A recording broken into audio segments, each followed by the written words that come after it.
মুক্তিযুদ্ধ বাংলাদেশ ধর্মনিরপেক্ষতা এবং নারী পুরুষ নির্বিশেষে সম অধিকারে বিশ্বাসী সবাইকে সিভিক ইনসাইট চ্যানেলের পক্ষ থেকে স্বাগতম।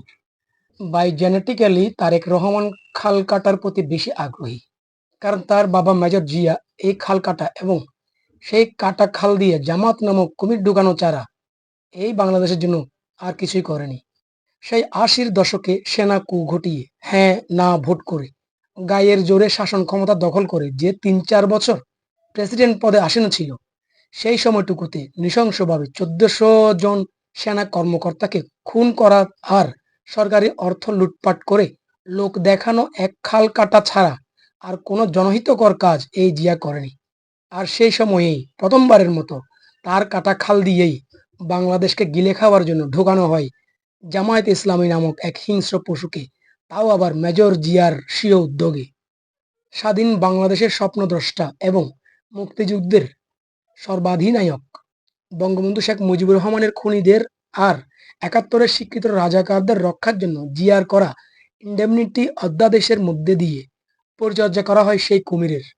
সেই থেকে শুরু জিয়ার রেখে যাওয়া সেই কুমির শাবককে তারই বেগম বেগম খালেদা ২০০১ থেকে ২০০৬-এ নিজের পার্লামেন্টে ঠাঁই দিয়ে হৃষ্টপুষ্ট করে দানবে পরিণত করেছে। কিন্তু মাঝখানের বেশ কিছু বছর শেখের বেটি হাসিনা সেই দানবকে অবিশ্বাস্য সাহস ও কৌশলে দমিয়ে রেখেছিলেন। তবে দানবের চক্রান্তের কাছে হেরে যান হাসিনা, কারণ পিতা বঙ্গবন্ধুর মতোই তিনিও ভুলে গেছেন এই চিরন্তনী সত্য যে দুষ্টের দমন নয়, নিধনই প্রযোজ্য। যাই হোক, ২০২৪-এর আগস্টে এসে পুরো বাংলাদেশ দেখল সেই দানবের বিকট হিংস্র রূপ।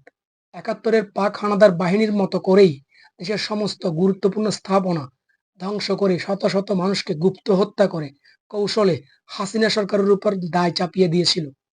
আর তাদের এই সব অপকর্মকে ধামাচাপা দেওয়ার জন্য নিয়ে আসা হয় বিএনপি ঘেঁষা এন্টি হাসিনা ইউনুসকে। সাথে যুক্ত হলো আসিফ নজরুল, ফারুকীর মতো বিশ্বাসঘাতকেরা।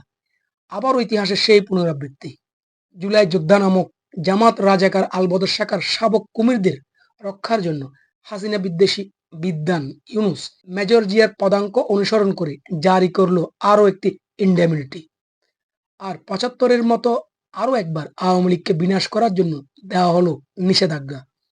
এইদিকে সময়ের সাথে সাথে সাধারণ মানুষের সামনে যখন তাদের সকল ষড়যন্ত্র প্রকাশ পেতে লাগলো আর আওয়ামী লীগের প্রতি মানুষের ভুল ভাঙতে শুরু করলো, তখন পিতা জিয়ার মতো পুত্র তারেক তার পুরনো খাম্বা প্রজেক্ট বাদ দিয়ে বিলাতে বসে খাল কাটার খানদানি লাভজনক প্রজেক্ট পুনরায় চালু করার ঘোষণা দিল।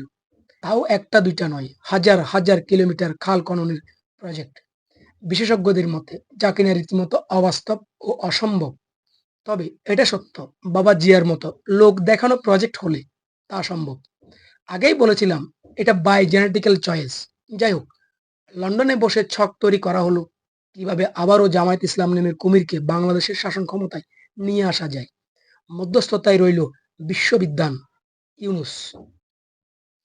মাঝখানে কেটে গেল আরো কিছু সময়। সেই সময়ে সংস্কার, নির্বাচন, হ্যাঁ না গণভোট, সরকার গঠনের আসন ভাগাভাগির দর কষাকষি ইত্যাদি নিয়ে চলল নানান টালবাহানা আর নাটক।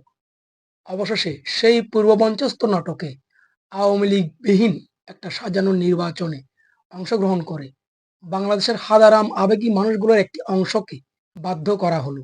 আর বিশাল ভোট কারচুপির মাধ্যমে আজ ৭১-এর ঘাতক জামাত ইসলামকে বাংলাদেশের শাসন ক্ষমতায় পুনরায় অধিষ্ঠিত করা হলো। কাজেই পৈতৃক ব্যবসা লাভজনক খাল কাটা প্রজেক্টে তারেক সফল। বাবার মতোই দেশে নয়, পরবাসে বসে গুপ্ত অদৃশ্য খাল কাটলো। আর সেই খাল দিয়ে বাংলাদেশ খেকো জামাত ইসলাম নামক কুমিরকে নিয়ে আসা হলো। বাহ তারেক বাহ! এই না হলে জিয়ার বেটা তারেক খাম্বা প্রজেক্টে ধরা খেলে কি হবে? অদৃশ্য খাল কাটা এই গুপ্ত প্রজেক্টে, হা হা হা, আর বলতে হবে?